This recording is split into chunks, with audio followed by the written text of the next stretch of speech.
Do you dream about your next trip? You're in the right place. On the Time to Talk Travel podcast, we come to you weekly to share places to go and what to do when you get there. Let's dive into this week's adventure. Hi, welcome back to another episode of Time to Talk Travel. We have an interesting topic that I think we have a lot to say about that came as a suggestion from one of our friends. So thank you, Jamie. And that is reviews. How do you use them in your travel planning? How do you know when to trust a review, not trust a review? How to sort through what everyone says online and take the nugget of truth that is going to make your vacation better or worse? So I guess we should just start out with, do all of us use reviews in our travel planning, and how deeply do you rabbit hole into them? I do. I absolutely. Before I book a place to stay at Airbnb or TripAdvisor, they'll have reviews under it. For me, it's more making sure the review is an actual honest review and not a paid. It's more about checking to see if it's an actual legitimate review and not like a paid something that they may not be as honest as they should, or a bot. I'll look at the reviews profile. The person who did it, I'll click and see, okay, have they done 1,000 reviews? They go down in my book for that. If they've done 10 or 15, that's more like I've probably left 10 or 15 reviews. I don't write them for kicks. I write them if I really loved a place or really hated a place, not normally if it's just middle of the road. When you look at reviews, one thing you should always consider is that most people don't write reviews. People write reviews when they are blown away by something or when they're really pissed off. So it's rare that you have this place was really okay review. I rabbit hole. I'm a rabbit holer. And it drives my husband absolutely crazy because he will just pull up a site and be like, average review, 4.5. Great, I'm in. And I'll be like, let's take a look of those 4.5. These many look like bots. And of the 25 bad reviews it got, these look like real people and they're all saying the same thing is wrong. I become a forensic scientist around reviews, which I don't know if that's always a good thing. I think it depends on whether you're going somewhere for lunch or whether you're going to stay there for 10 days. Like how far the rabbit hole you go down, how much of a commitment do you have in there? I also look at to see how do they respond, especially for Airbnb. You'll have people be like, oh my God, this broke or this was dirty or whatever. If the owner responds and replies in a way that explains the situation, or stuff happens, you can't expect every experience to be perfect. So it's more of like, how did they respond and how do they manage those negative and positive reviews? I like it when they also say, thank you so much for staying with us and we appreciated you leaving this review, that kind of thing. It does take time to leave those reviews, especially like you said, Des. I try to do it even if it is mediocre for a stay, because these are people's businesses. If I've met or had good communication with the owner, I will take the time to, and I don't write a novel on it, but I will say, hey, it was great, it was clean, it was close, it was good value, whatever the basics are. But yeah, we're all bloggers. I think we all have a particular sympathy for owners because we've worked closely with owners. We've been brought to destinations and we've seen the heart that goes into so many of these businesses. We want to promote them and then it becomes maybe we're part of the problem. And you look at reviews, who can you trust knowing that people have been brought to destinations and have maybe been treated and had special experiences that the general public hasn't had? I think we've all had that plate of strawberries with our names written in chocolate left on the table as we checked into a resort, which is fantastic. Don't get me wrong. I love it. When I'm telling my neighbors they should go stay there, they're not getting the strawberries and the chocolate treatment because they're not writing that review. For me, I look at the bookends of reviews. I tend to look at the best reviews and the worst reviews. Do what Des said, see which ones seem valid, which ones seem not valid. Personally, for myself, when I'm writing an article or a review, I tend to try to put in a nugget of something that wasn't what I expected or something that could be a note to take. We stayed in New Orleans and it was a hosted trip and it was very close to the Superdome, brand new hotel, great. They said they had parking. Some things I didn't know is how long it would take to circle the block of the Superdome. If there was anything going on anywhere near there, it was myself and my 2 young daughters at the time. They also didn't say that the parking wasn't guaranteed. because they had only been allotted a certain number of spaces in the garage until a couple months later. That obviously went in all of my write-ups because people needed to know to book parking in advance, but that the issue should be resolved in 4 months when they had the whole floor that they're supposed to have. I think when you look at reviews, you also have to look at trends. 5 or 6 people are complaining about the staff being rude or not courteous, then it's likely they have a problem with the staff. If it's one, they might have just been jerks as customers and been treated accordingly. If 10 people say the Wi-Fi here does not function well, you can probably bet you're not going to have Wi-Fi you can count on. So if it matters, stay at a different place. I think that matters too. I always like to drive by the reviewer's house and check out their car and see what kind of school their kids go to and what kind of clothes they're wearing to see if they're on the same page as me. How would you do that? I'm just kidding. She better be. But kidding. I do like to see, right, are the people reviewing my people, are they interested in the same kind of experience that I'm interested in? Because if they're there for the big game or if they're there for the hunting and the fishing, they're not looking at the same things as I am. True. The business response to the reviews, if someone's complained about it, how did the business handle it? Did they even reply to it? Somebody asked me as a blogger, did I ever leave a negative review at a place, especially if I was hosted? And I told them, yeah, I was staying, this is the New Yorker Hotel in New York. And I stayed in a room that was comped and it felt old. It didn't feel like the kind of place my friends would want to stay. And so I was prepared to write, it's showing its age. I sent a note to the manager and said, listen, I just want to be fair. It didn't feel like a great New York hotel. It felt like it was showing its age. And she said, thank you so much for reaching out to me. We're doing a $70 million renovation launching in 3 months. Would you like to come to my office and see the swatches of the fabrics were picked out and stuff? And I said, absolutely. That tells a whole different story. I'm going to be honest with my readers. They're spending their hard-earned money based on my opinion and my information. So I'm going to say it's feeling its age now, but they're about to make things so much better. And I think that's helpful. Yeah, that's where constructive criticism is so important too. That if there was something you didn't expect, to say something. I know that with me on the review front, to avoid the rabbit hole, if I see something repeated a lot, like the Wi-Fi was poor or the staff is rude, I'm going to Google that separately instead of reading through 2,700 reviews and just say, blah, blah, blah, hotel, rude staff. And that's going to pop up if there's a trend and I can see it across different review platforms and places, or Facebook posts about it or things like that. Those results will come and I can gauge whether it's a current problem, a large problem, or just a small problem. They may have addressed it too. You don't pay attention to when that review was done and what platform you're reading it on as well. So is it something that, like Ciaran said, not your people? You may have just Googled a place, you find this hotel or you find this attraction, and then you realize this is for people looking for a deal and this is a luxury hotel. That's not their target audience. Or if you are a luxury traveler and you find yourself at a 3-star hotel, you're likely going to be disappointed because that's not your bag. That's not what you are looking for.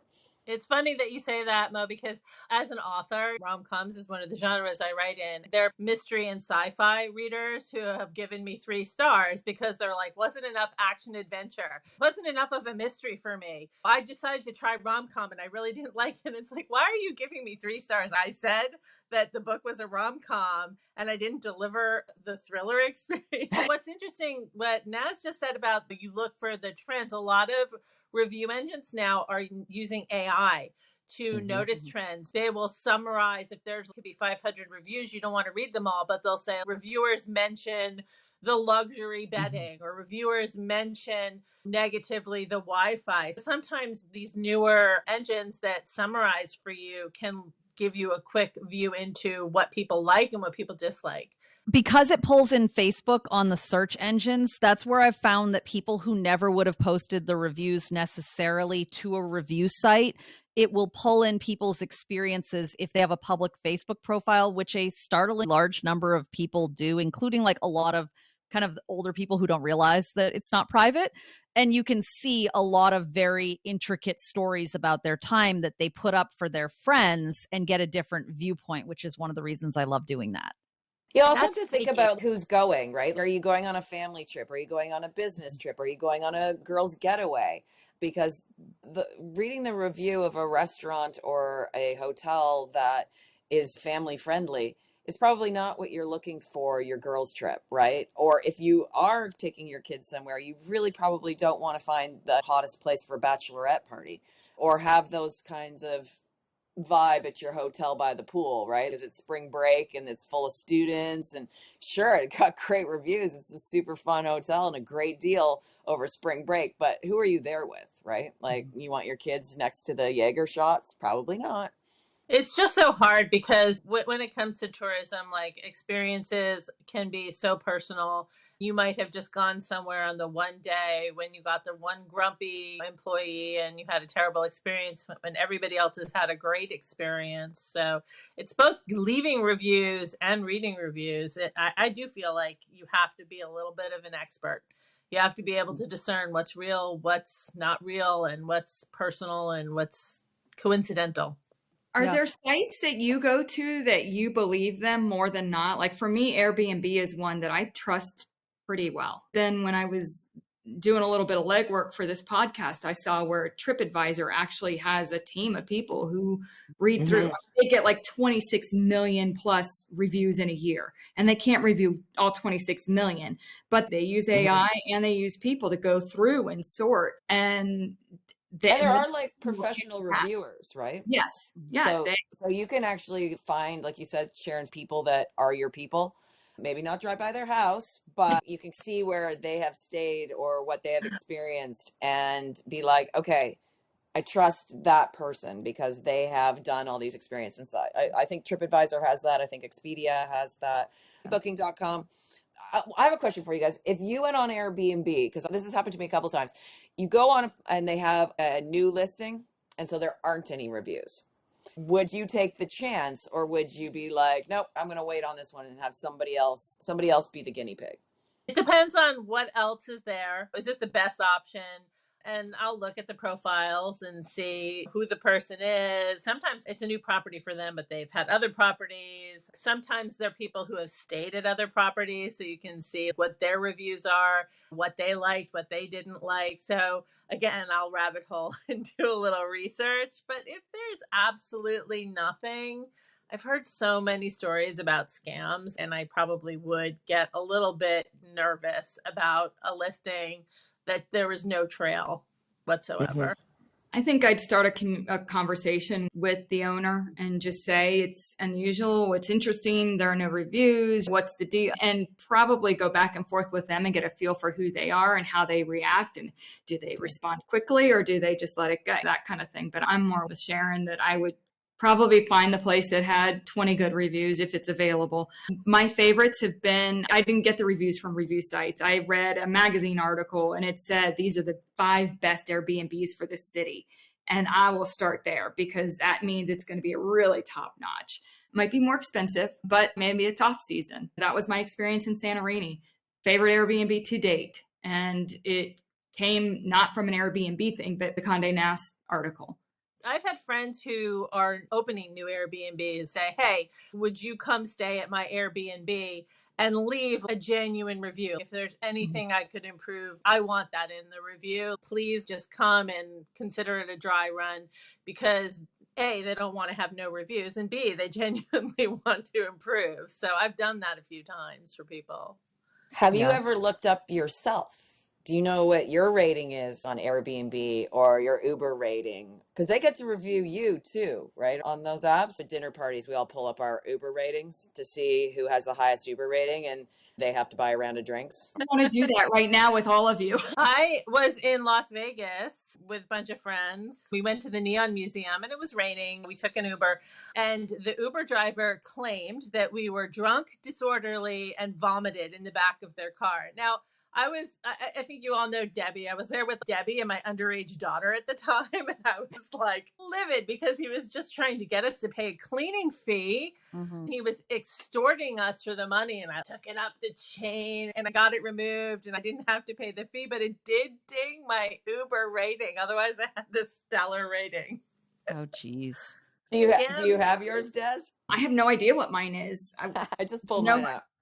Okay. I was always a Lyft girl for a while because I was anti-Uber until Europe because Lyft wasn't all over Europe. So let me see. I used log both in. back and forth.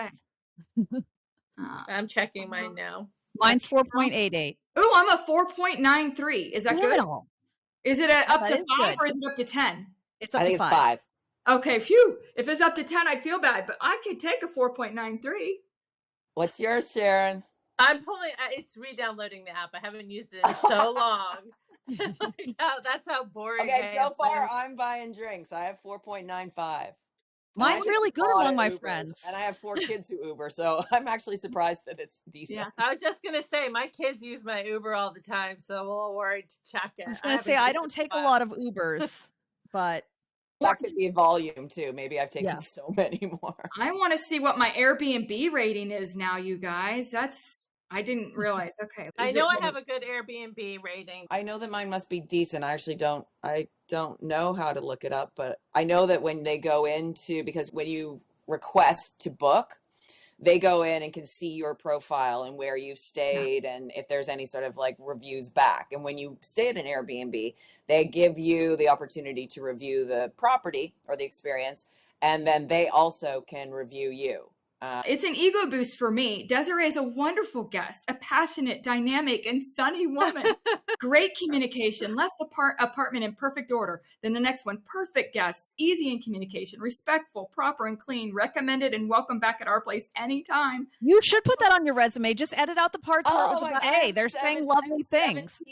Like for an ego boost, Airbnb is where we should all go, right? Yes. Airbnb said so. Yeah, if you need to feel better about yourself, if you're a good guest. Apparently, I'm not the best Uber passenger, or my kids who use my account aren't, because we got a 4.76.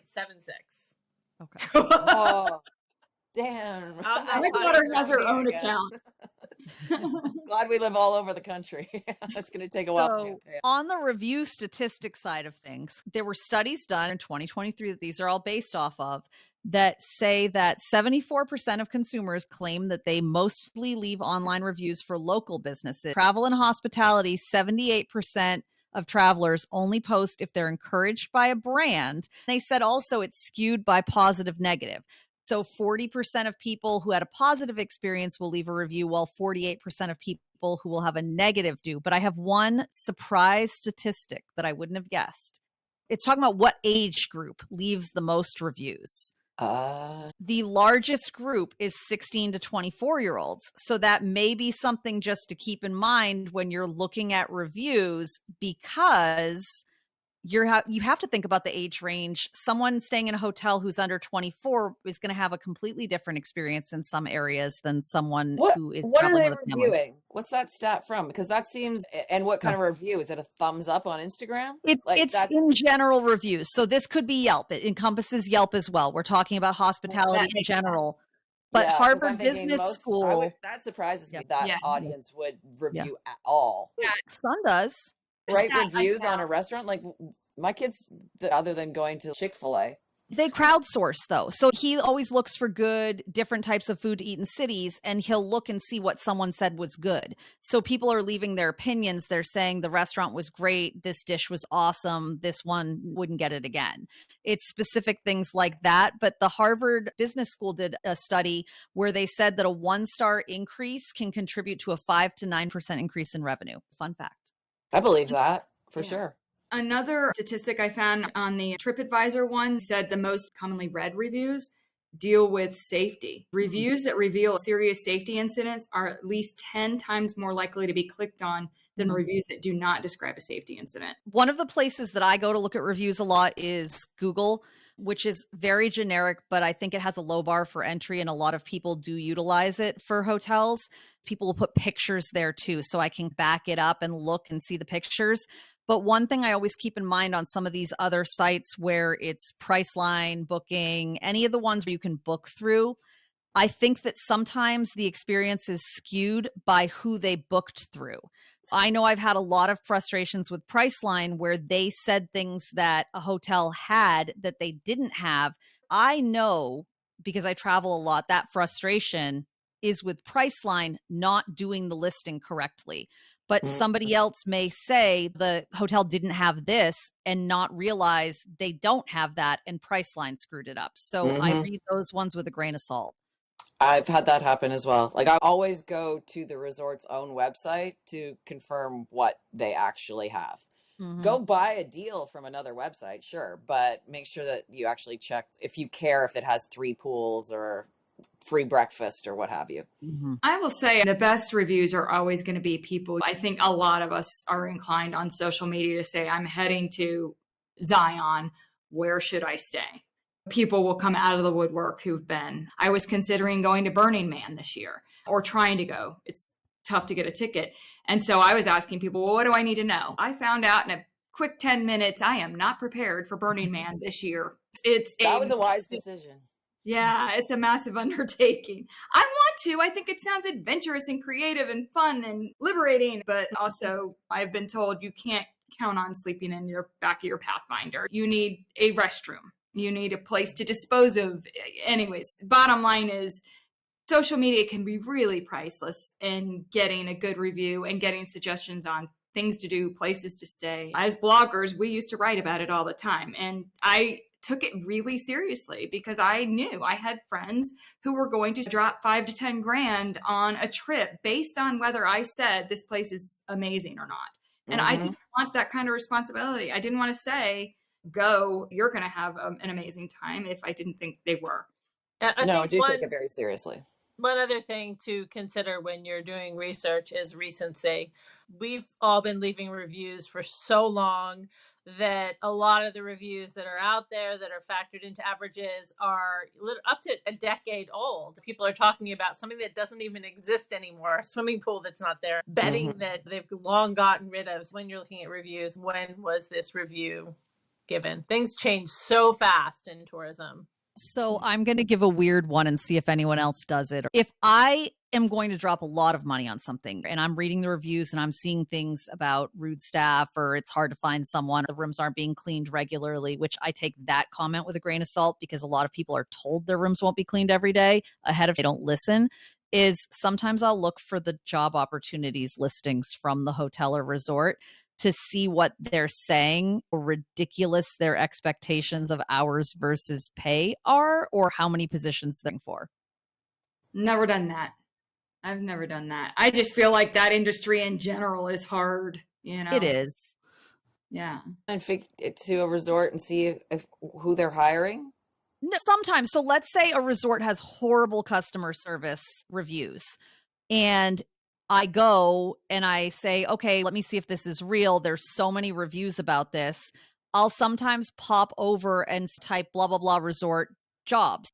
If I look and they're hiring people and saying you must have open availability and work 60 hours a week and they want to pay you $8.25 an hour, yeah, they're not getting people who are going to do a great job because that is a desperation job at that point with that type of pay. Right. And if you have to expect the customer service level is going to be less. So sometimes I just like to see that it's a sustainable travel thing, in my opinion, of whether they're actually taking care of their people or not. And I'm always curious. That is so smart because you're looking at the culture. Like you're really just looking at the culture around this business and around this resort, and things like that are definitely reflected. I think some of it is I worked in the coffee industry for years. I was a territory sales manager and I visited resorts and convention centers and hotels and trained their people and saw where they were treated well and not well and heard how much trouble they were having hiring or how long they hung on to people. So that may be why I even go in that direction. It does speak volumes about even things like how quickly they get stuff fixed at the hotel or how quickly an issue is dealt with.